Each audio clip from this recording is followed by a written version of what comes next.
ಇಂದೇ ಡೌನ್ಲೋಡ್ ಮಾಡಿ ಮತ್ತು ನಿಮ್ಮ ನೆಚ್ಚಿನ ಶೋಗಳನ್ನ ಆನಂದಿಸಿ. ಅವಮ್ಮ ಫೋನ್ ಮಾಡೋಣ ಅಂದ್ರೆ ನೆಟ್ವರ್ಕೇ ಸಿಗ್ತಿಲ್ವಲ್ಲ. ಈ ಮನೆಗೆ ಒಂದು ವೈಫೈ ಹಾಕ್ಸಕ್ ಹೇಳ್ಬೇಕು. ಬಂತು 8 ಲೈನ್ ಬಂತು ಕಡ್ಡಿ ಆಲ್ಮರಳ್ಳು.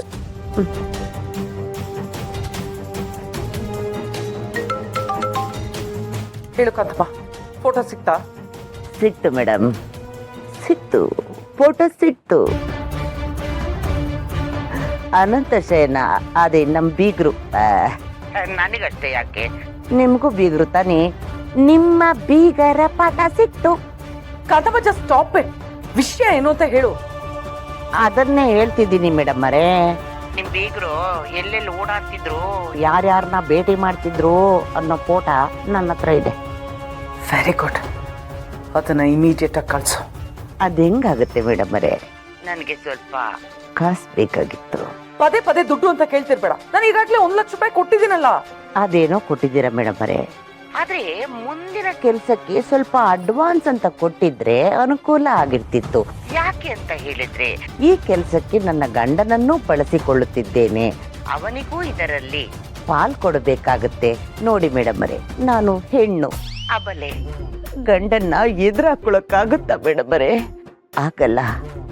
ಅವನಿಗೆ ದುಡ್ಡಲ್ಲಿ ಪಾಲ್ ಕೊಟ್ರೆ ನಿಮಗೆ ಸಂತೋಷದಲ್ಲಿ ಪಾಲ್ ಸಿಗತ್ತೆ. ಏನು ನಿಮ್ಮ ಹೆಸರು ಹೇಳ್ಕೊಂಡು ನೆಮ್ಮದಿಯಾಗಿದ್ಬಿಡ್ತೀನಿ ಮೇಡಮ್ ಅವರೇ. ಕಾಂತಮ್ಮ, ಪ್ಲೀಸ್ ಇರಿಟೇಟ್ ಮಾಡಬೇಡ.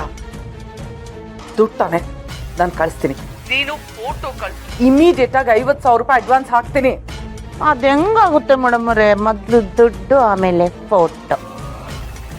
ಎಷ್ಟು ಆಟ ಆಡ್ತಿದ್ದಾಳೆ ಇವಳು.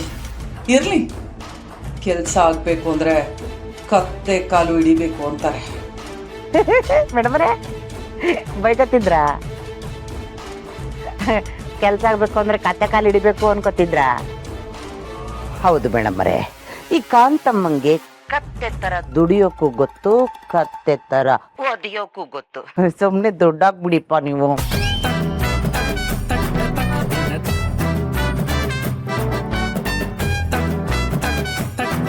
ದುಡ್ಡು ಹಾಕಿದ್ದೀನಿ, ಚೆಕ್ ಮಾಡ್ಕೊ.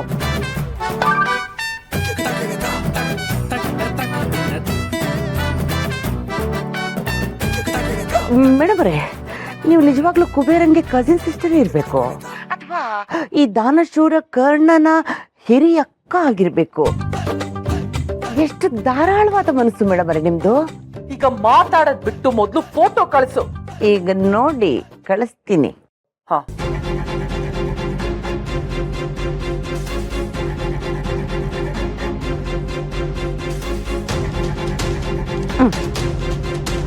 ಚೆಂಡ.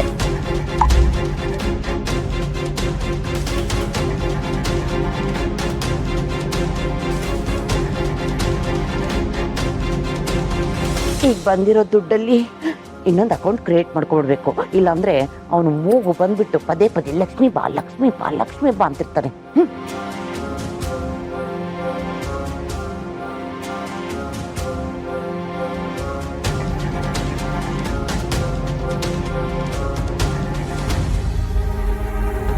ಪದ್ದು ಹೇಳ್ದಾಗೆ ವಿಜಯಾಂಬಿಕಾ ಏನಾದರೂ ಒಂದು ಪ್ಲಾನ್ ಮಾಡೇ ಇರ್ತಾಳೆ. ಹಾಗೇನಾದರೂ ಅವಳು ಒಂದು ಪ್ಲಾನ್ ಮಾಡ್ತಾ ಇದ್ದಾಳೆ ಅಂದರೆ ಯಾವುದೋ ಒಂದು ದೊಡ್ಡ ಅನಾಹುತಕ್ಕೆ ಸಿದ್ಧವಾಗಿಯೇ ಇರ್ತಾಳೆ. ನನಗೆ ಒಂದು ಅರ್ಥ ಆಗ್ತಾ ಇಲ್ಲ, ನಮ್ಮ ಬಗ್ಗೆ ಅವಳಿಗೆ ಗೊತ್ತಾಗೋದಕ್ಕೆ ಹೇಗೆ ಸಾಧ್ಯ? ಆ ರೀತಿ ಅವಳು ಮಾಡಬೇಕು ಅಂದರೆ ಆ ವಿಜಯಾಂಬಿಕಾಗೆ ಯಾರೋ ನಮ್ಮ ವಿಷಯನ ತಲುಪಿಸ್ಬೇಕು. ಅಂದರೆ ಅವಳು ನಮ್ಮ ಹಿಂದೆ ಯಾರನ್ನಾದರೂ ಬಿಟ್ಟಿರಬೇಕು.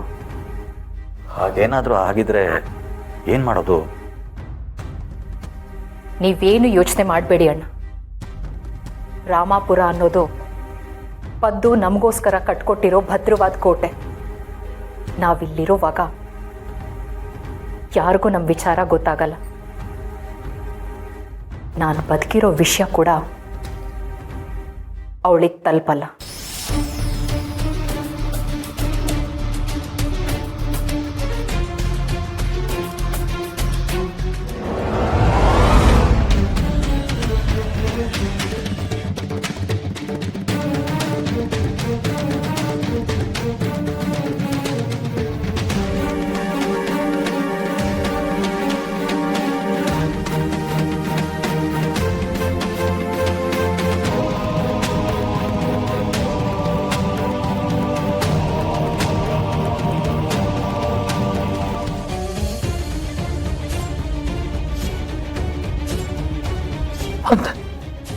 ಅಂದ್ರೆ ನಂದಿನಿ ಬದುಕಿದಾಳ? ಅವಳು ಪೃಥ್ವಿ ಪದ್ಮನಾಭನ ಜೊತೆ ಇದ್ದಾಳ? ಹಾಗಿದ್ರೆ ಪದ್ಮನಾಭನಿಗೆ ಎಲ್ಲ ವಿಷಯ ಗೊತ್ತಾ? ಎಲ್ಲರೂ ಒಟ್ಟಾಗಿದ್ದಾರ? ನಂದಿನಿ ಬದುಕಿದಾಳ? ಅಕಸ್ಮಾತ್ ನಾನು ಬದುಕಿರೋ ವಿಷಯ ವಿಜಯಾಂಬಿಕಾಗೆ ಏನಾದರೂ ಗೊತ್ತಾದ್ರೆ ಇಷ್ಟು ದಿನ ತೆರೆ ಹಿಂದೆ ನಡೀತಾ ಇದ್ದಿದ್ದ ಯುದ್ಧ ಇನ್ನು ಮುಂದೆ ಕುರುಕ್ಷೇತ್ರ ಕಾಲಿಡತ್ತೆ.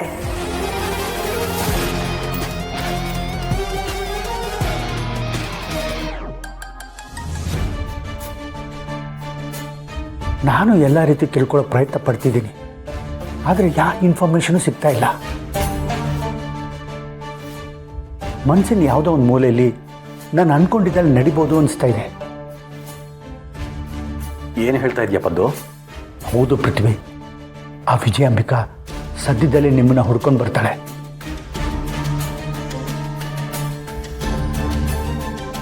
ಪದ್ದು ಹೇಳ್ತಾ ಇರೋದು ನಿಜ. ಮುಂಚೆ ನಾನೊಬ್ಳೇ ಇಲ್ಲಿದ್ದೆ, ಆದರೆ ಈಗ ಪೃಥ್ವಿ ಅಣ್ಣನು ಇಲ್ಲಿ ಬಂದಿರೋದ್ರಿಂದ ಅವಳಿಗೆ ಒಂದಲ್ಲ ಒಂದು ರೀತಿ ಅನುಮಾನ ಬಂದಿರತ್ತೆ. ನಿಮ್ಮಿಬ್ಬರಲ್ಲಿ ಯಾರದೇ ಬೆನ್ನು ಹತ್ತಿದ್ರು ಅವ್ರ ಕಡೆಗೆ ಬಂದು ತಲುಪೋದು ಇಲ್ಲಿಗೆ. ಅದಕ್ಕೆ ನಾನು ಬೇರೆ ಒಂದು ಜಾಗ ಹುಡುಕಿದ್ದೀನಿ ನಂದಿನಮ್ಮವ್ರೆ. ನೀವಿಬ್ಬರು ಆದಷ್ಟು ಬೇಗ ಅಲ್ಲಿ ಶಿಫ್ಟ್ ಆಗಬೇಕು. ಆದರೆ ಅಲ್ಲಿವರೆಗೂ ದಯವಿಟ್ಟು ಈ ಊರು ಬಿಟ್ಟು ಎಲ್ಲೂ ಹೊರಗೆ ಹೋಗಬೇಡಿ.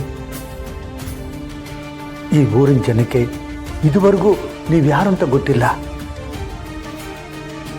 ಸ್ಕೂಲಲ್ಲಿ ಪಾಠ ಮಾಡೋ ಟೀಚರ್ ಮಕ್ಕಳ ಪಾಲಿಗೆ ನೀವು ಮಹಾತಾಯಿ ಅಂತ ಅಂದ್ಕೊಂಡಿದ್ದಾರೆ.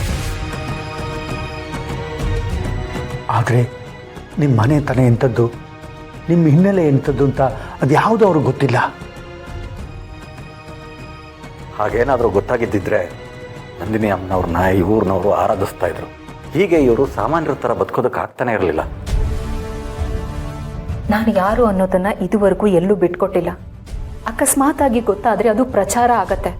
ನಾವು ಏನು ಅಂದ್ಕೊಂಡಿದ್ದೀವೋ ಅದನ್ನು ಸಾಧಿಸೋದಕ್ಕೆ ನಮ್ಮ ಹೆಸರೇ ನಮಗೆ ಅಡ್ಡ ಆಗ್ಬೋದು. ಅದು ಅಲ್ಲದೆ ಊರಿನ ದೇವಸ್ಥಾನಕ್ಕೆ ಯಜಮಾನ್ರ ಮನೆಯವರೆಲ್ಲರೂ ಬಂದಿದ್ದಾರೆ. ಇಲ್ಲೇ ಮದುವೆ ನಡೆದಿದೆ. ನಂದಿನಿ ಅಮ್ಮವ್ರ ಶಾಲೆಗೆ ಯಜಮಾನ್ರು ಸುಬ್ಬು, ಶ್ರಾವಣಿ ಅಮ್ಮವ್ರು ಎಲ್ಲರೂ ಬಂದು ಹೋಗಿದ್ದಾರೆ.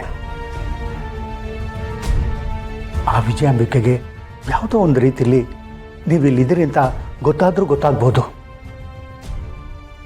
ಇನ್ನೆರಡು ದಿನದಲ್ಲಿ ನಾನು ಹೇಳೋ ಜಾಗಕ್ಕೆ ನೀವು ಹೊರಟ್ಬಿಡಿ. ನಾನು ಅಲ್ಲೆಲ್ಲ ವ್ಯವಸ್ಥೆ ಮಾಡ್ತೀನಿ. ಸರಿ ಪದು, ಹಾಗೆ ಆಗಲಿ.